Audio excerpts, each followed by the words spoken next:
region have gotten recognition on all the Canadian channels and virtually every news channel around the world. So there's an appreciation for the magnitude of what has had to happen to pull off an event of this magnitude. The second issue is that you have the incredible athletes that are sitting here, and we know that Emma's on her way from the hotel, so we'll have the three-time world champion here before our press conference ends. And the last situation is to have something that is on the line. And I can tell you, having been to both Olympic Games for triathlon, that some U.S. athletes' lives are going to change this weekend. That there are some Olympians that I watched Simon Whitfield.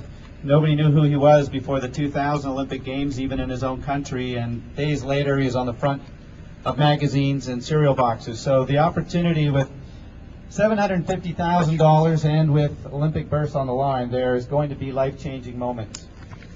A man who I enjoyed spending time with last year, who talked a bit about some of his Danish background, and Rasmus thought that he had some good luck because of that, has worked tirelessly with the vision of bringing one of the best athletic events you could find to the United States, and I'd like to introduce Rick Jurgen to come forward.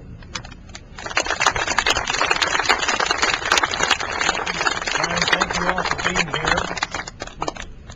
Proud to have you all with us, and I think I'm most proud to announce we are going to have a triathlon this weekend. How about that? I want to welcome my good friends, the athletes, and you know, the Hy-Vee Triathlon is not exactly steeped in history, but it's been pretty impressive, the little bit of history we've had, and we have both of our champions back, so welcome to them and to all of you.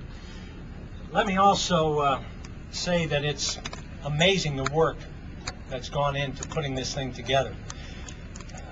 And that is just the work this last week.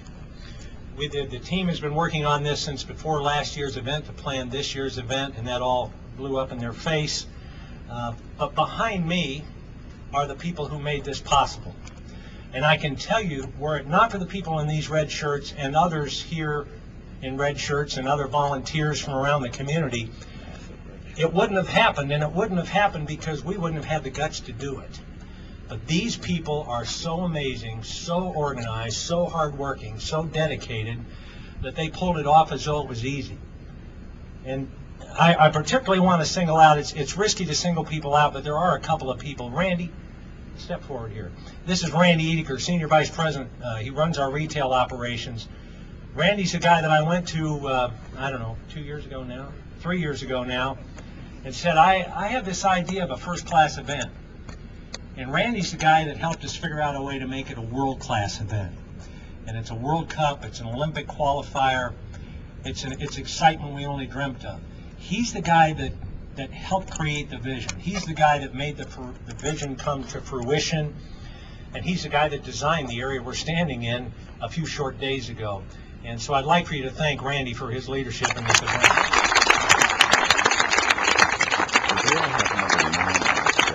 Also, right behind me are Andy McCann and Beth. If you guys just step forward and wave, they've been really the two other key leaders who are involved in the organization of the other folks behind us. All the rest of the folks are Hy-Vee people, but they're also committee chairs. They all have a specific area that they're responsible for, and they've just done an amazing job. And I will tell you, they've done this when our company has been under fire, because we're a part of the disaster that's hit our state with these floods, because we're in almost every community that flooded.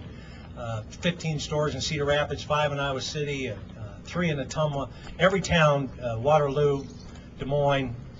We've had to be a part of the relief effort in trying to get food and water to people. And so these folks have had multiple duties of running their job, and they've also been working day and night to put this venue together so that the city of West Des Moines, Central Iowa, and the state of Iowa could host a World Cup event. So let's thank them for a job well done.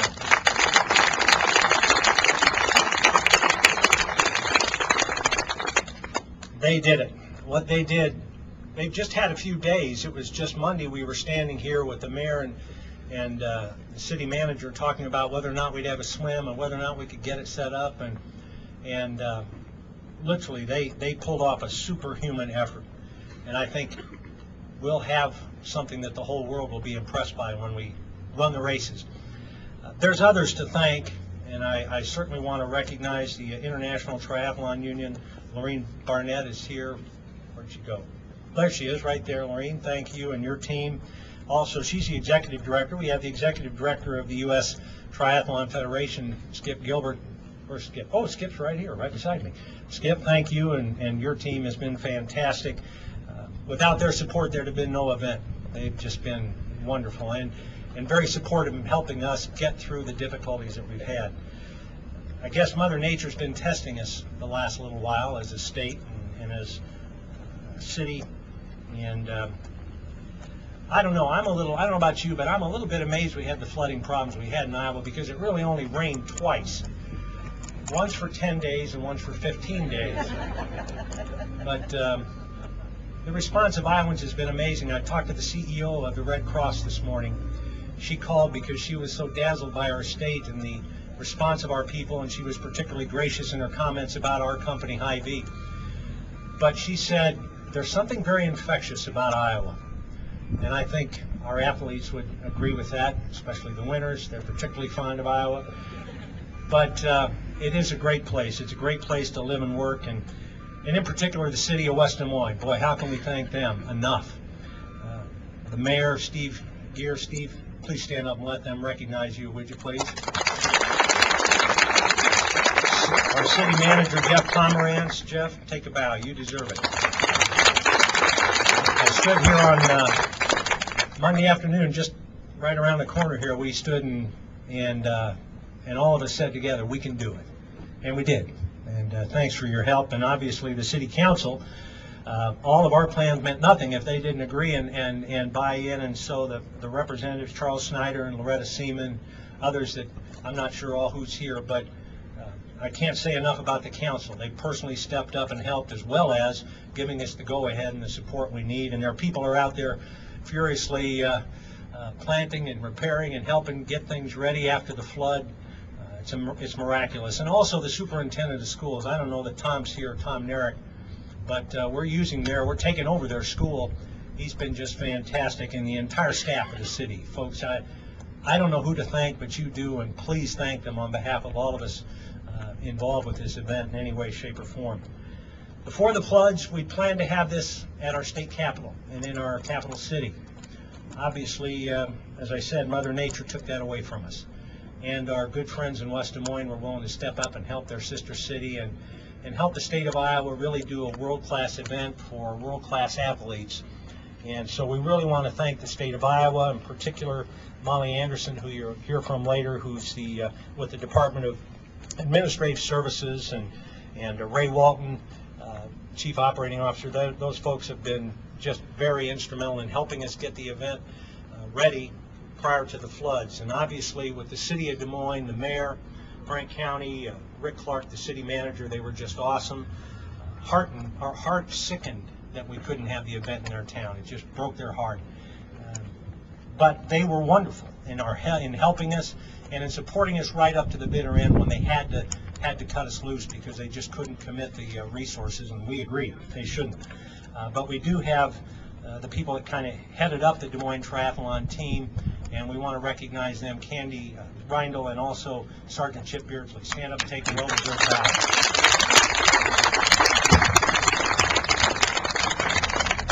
Our charity partner, the folks we're trying to help, is Variety, the children's charity, and their executive director, Sherry McMichael, is here. Sherry, we're proud to work with you on this event. Thanks for your help. Sherry McMichael. We have too many sponsors to mention. Let me just say this. PepsiCo is our presenting sponsor, and they've been unbelievable. You can see our Pepsi stage back here.